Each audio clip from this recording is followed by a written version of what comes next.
The stand at Red Oak Ranch. They say Texas is a state of mind, tough as mesquite and wide as the horizon. My name's Tom Grayson, 52 years old, a retired Army firearms instructor with a 120-acre spread of hard-earned freedom just outside Williamson County. This land's been in my family since my granddad raised longhorns and wild dreams under these same oak trees.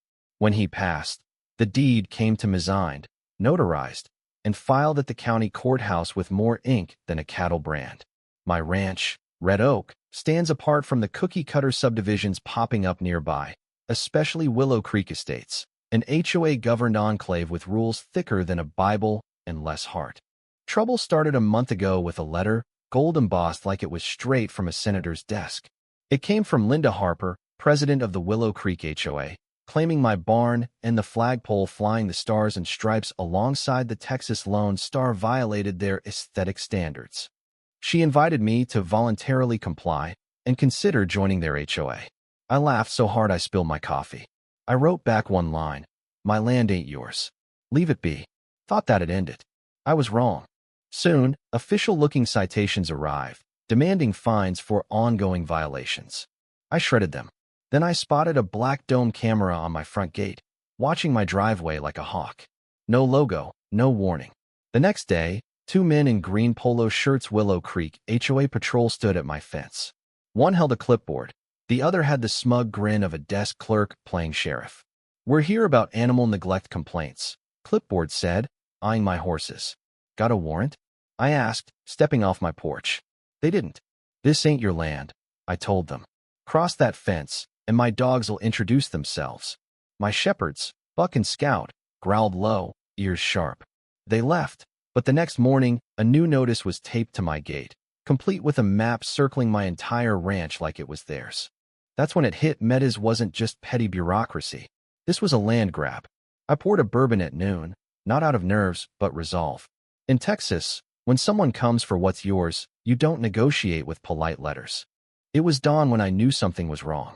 The gravel crunched wrong under my boots, and my gate hung open, its steel lock busted clean through. Buck was pacing near the stables, hackles up. I sprinted to the barn. The door was wide open, hay was scattered, and a feed bin was tipped over. My Mustang, Blaze, had blood streaking his flank, snorting like he'd seen the devil. That horse doesn't spook easily. I checked the night vision camera hidden under a beam. At 2:13 a.m., two figures in HOA vests crept in, one jimmying the latch, the other scanning the stalls with a flashlight. Trespassers on my land, messing with my animals. I sent the footage to my lawyer, Jack Ramsey, and waited. The next morning, 3 black SUVs rolled up my drive. Out stepped Linda Harper, wrapped in a beige blazer, flanked by 2 goons in black uniforms and a nervous guy with a clipboard. "Mr. Grayson," she chirped, "we're here for a community wellness inspection due to hazardous conditions." I sipped my coffee, unmoving. "Not your community, not your rules." Her smile sharpened. "Noncompliance has consequences." One guard stepped onto my porch like he owned it. I didn't hesitate. I grabbed my Remington from the rack, stepped outside, and fired one shot skyward. The boom rolled across the plains. Linda shrieked. The guards froze. "Last warning," I said, racking another round. "Next one hits the dirt at your feet. Cross my line again, and you'll answer for it." They scrambled back to their SUVs. 15 minutes later, the sheriff's lights flashed down my drive. Deputy Carl Evans, mid-30s with boots too clean, stepped out, hand near his holster but calm. A state trooper trailed him, clipboard in hand, looking like he'd rather be anywhere else. Linda was already crying assault, claiming I'd threatened their lives. I handed over a flash drive with the camera footage, showed my gun permit, and pointed to my 5 motion-activated HD cameras. No one was harmed. Shots went up, not at them, I said. I walked them through the broken gate, Blaze's injury, and the fake fines. The trooper asked if I'd ever agreed to HOA jurisdiction. "Hell no," I said, pulling out my deed and survey, notarized and labeled idiot repellent. After an hour, the trooper concluded, no charges against me. The HOA had no authority here, and their nighttime trespass was under investigation. Linda's face turned purple, but she had no words left. They left, but I knew this wasn't over. Storms don't break that easily. I met Jack Ramsey at his office behind a gun range, a cramped space smelling of tobacco and justice. He wore a BOLO tie and a grin that could scare a rattlesnake.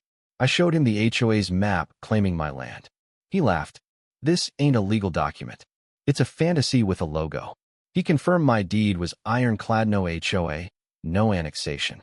Then he dug deeper. Within days, he found a forged document with my signature, dated last year, claiming I'd agreed to HOA oversight. A handwriting analyst called it fraud.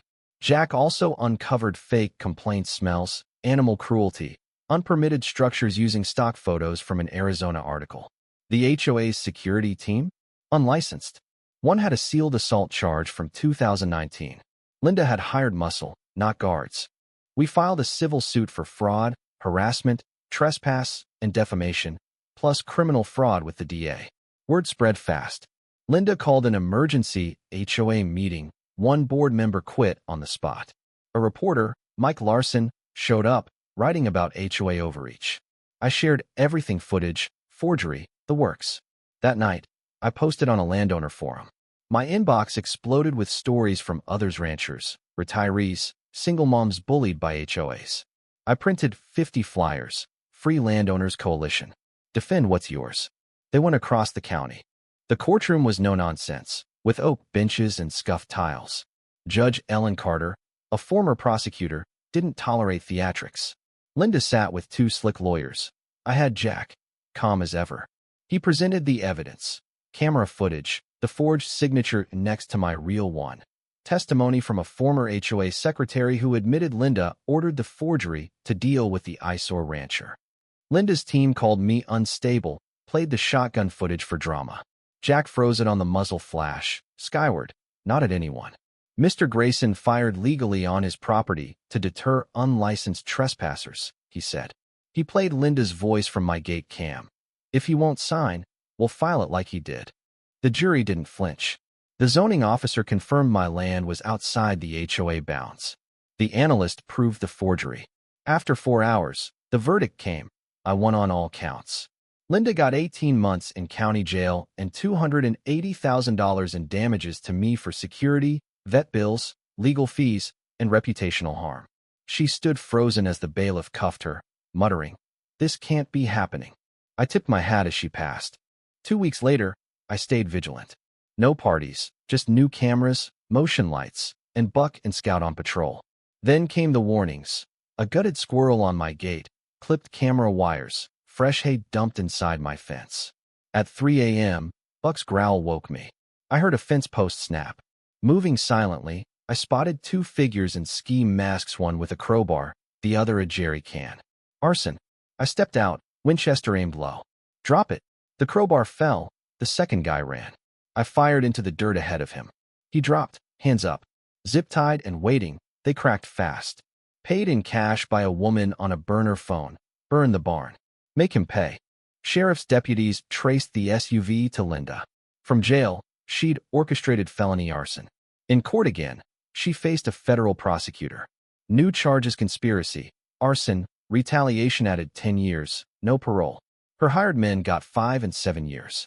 She never looked at me, just stared at the floor. Buck growled as she passed.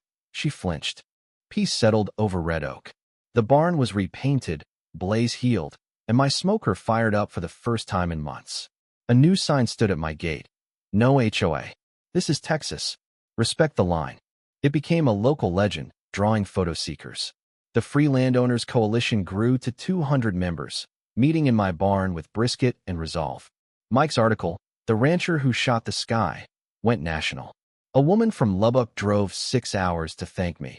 She'd lost her fight years ago, but found her fire watching mine. The governor's office sent a suit to tell me the Grayson Property Protection Act was in the works. I laughed and declined the signing ceremony. That night, under a clear sky, I sat on my porch, dogs at my feet. A delivery truck pulled up, dropped an HOA stamped package, and sped off after reading my sign. I tossed it in the fire pit. The flames crackled, and Red Oak stood quiet. Mine, hard won, and free. What do you think about Tom's stand? Was he right to fire those shots, or did he go too far? How do you handle injustice in your own life? Stand your ground, or turn the other cheek? Share your thoughts in the comments. let's talk about what it means to fight for what's yours.